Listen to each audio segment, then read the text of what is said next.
শেখ হাসিনাকে দেশে ফেরানো নিয়ে নতুন কিছু ইঙ্গিত পাওয়া গেছে। এই ইঙ্গিতটা আমরা বিশ্লেষণ করব আসলে কি ঘটতে যাচ্ছে।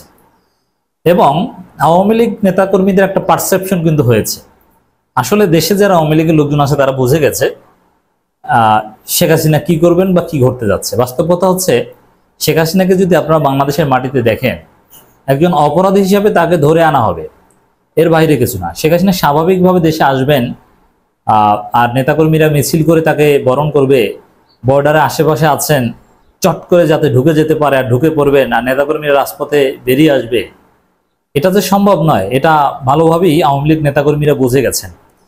এরকম একটা মেসেজ দিয়ে জাতিকে বিভ্রান্ত করার চেষ্টা করা হয়েছিল, কিন্তু হালে পানি পাইনি। আমরা সাথে সাথে এর পিছনে যে দুর্বিসন্ধি বাটপাড়িটা ধরিয়ে দিয়েছি। দেখেন একটা সহজ হিসাব, শেখ হাসিনা বর্ডারে আশেপাশে আছেন, চট করে ঢুকে যেতে পারেন, এই কথাটা বলছেন কার সাথে? যুক্তরাষ্ট্রে অবস্থানরত একজন আওয়ামী লীগ নেতার সাথে। এই কথাটা বর্ডার এলাকায় অবস্থানরত যশোরের কোনো আওয়ামী লীগের নেতা, চাঁপাইনবাবগঞ্জ, রাজশাহী, সিলেটের কোনো আওয়ামী লীগ নেতার সাথে কিন্তু বলতে পারেননি। এর মানে কি দেশের আওয়ামী লীগ নেতাকর্মীরা শেখ হাসিনা ফোন রিসিভ করছে না নাকি? এই কথাগুলো যে আশেপাশে আসি, এই কথাগুলো আলোচনা করার কথা কার সাথে? দেশে অবস্থানরত আওয়ামী লীগ নেতাদের সাথে। যুক্তরাষ্ট্রে অবস্থানরত আওয়ামী লীগ নেতার সাথে এগুলো বলে লাভ কি? এ দ্বারা বোঝা যায় যে দেশের আওয়ামী লীগ নেতারা ঠিকমতো শেখ হাসিনা ফোন ধরতে এখন ভয় পান, সেই পরিস্থিতি নেই। তারা জানে যে শেখ হাসিনা দেশে ফিরবেন না, ফেরানো সম্ভব নয়। তবে তাকে যদি দেশে ফেরানো হয় সেটা অপরাধ বা বন্দি বিনিময় চুক্তি অনুযায়ী, এবং অপরাধ হিসাবে সরকার ধরে আনবে, দ্যাটস ইট। এই জন্যে অন্য কোনো উপায়ে শেখ হাসিনা নিজ মহিমায় ভেসে আসবেন, মানে এটা যে সম্ভব না, এটা আওয়ামী লীগের সমস্ত লোকজন জানে। এই জন্য আওয়ামী লীগের লোকজন হাসছে যে যাতে চট করে ঢুকে যেতে পারে, এই কথা শুনে আমরা জানি। দর্শক, ভারতের পররাষ্ট্রমন্ত্রী জয়শঙ্কর বলেছেন শেখ হাসিনার প্রত্যর্পণ কূটনৈতিক চ্যানেলে মোকাবেলা হবে। এটা একটা নতুন ইঙ্গিত। এর দ্বারা তিনি কি বুঝিয়েছেন? শেখ হাসিনাকে দেশে ফিরিয়ে আনার ক্ষেত্রে জয়শঙ্করের এই বক্তব্য কি ইঙ্গিত দেয়, আমরা একটু বিশ্লেষণ করার চেষ্টা করব। যে আদৌ কি সম্ভব হবে না শেখ হাসিনাকে তার যে রুহানি স্বামী তারা ডিফেন্ড করবে, আশ্রয় দিবে, খোরপোশ দিবে, কোনটা? বাংলাদেশের ক্ষমতাচ্যুত প্রধানমন্ত্রী শেখ হাসিনাকে দেশে ফেরত পাঠানোর প্রশ্নে ভারতের পররাষ্ট্রমন্ত্রী এস জয়শঙ্কর বলেছেন প্রত্যর্পণের বিষয়টি তারা কূটনৈতিক চ্যানেলের মাধ্যমে মোকাবেলা করবেন। জার্মানির পররাষ্ট্রমন্ত্রী আনালেনা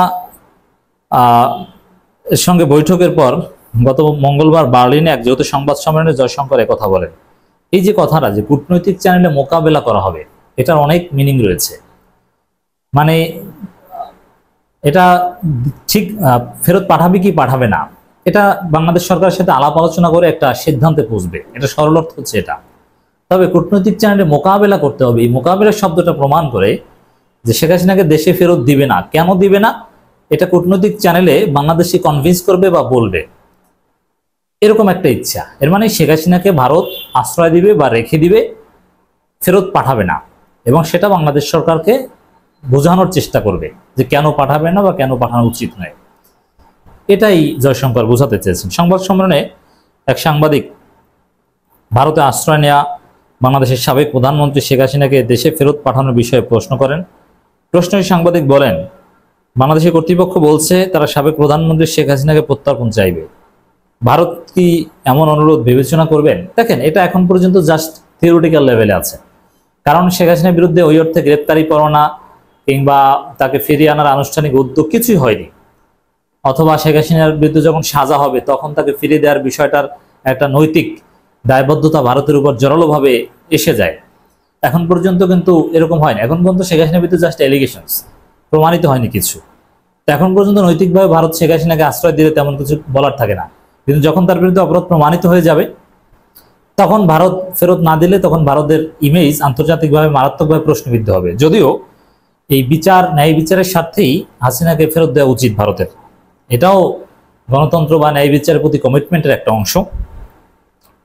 জবাবে জয়শঙ্কর বলেন, বাংলাদেশে সরকার পরিবর্তন হয়েছে, আমরা স্পষ্টতই এই সরকারের সঙ্গে কাজ করছি। এটি আমরা কূটনৈতিক চ্যানেলের মাধ্যমে মোকাবেলা করি, গণমাধ্যমে প্রকাশিত প্রতিবেদনের ভিত্তিতে নয়।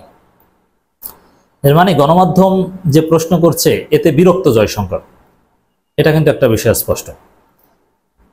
আর গণমাধ্যমের এই সমালোচনা ভারত আশ্রয় দিচ্ছে, এতে তারা বিব্রত বোধ করছে। ছাত্র জনতার অভ্যুত্থানে গত 5 আগস্ট আওয়ামী লীগ সরকারের পতন হয়, প্রধানমন্ত্রী পদ থেকে পদত্যাগ করে দেশ ছেড়ে ভারতে চলে যান শেখ হাসিনা। তিনি এখন ভারতে অবস্থান করছেন।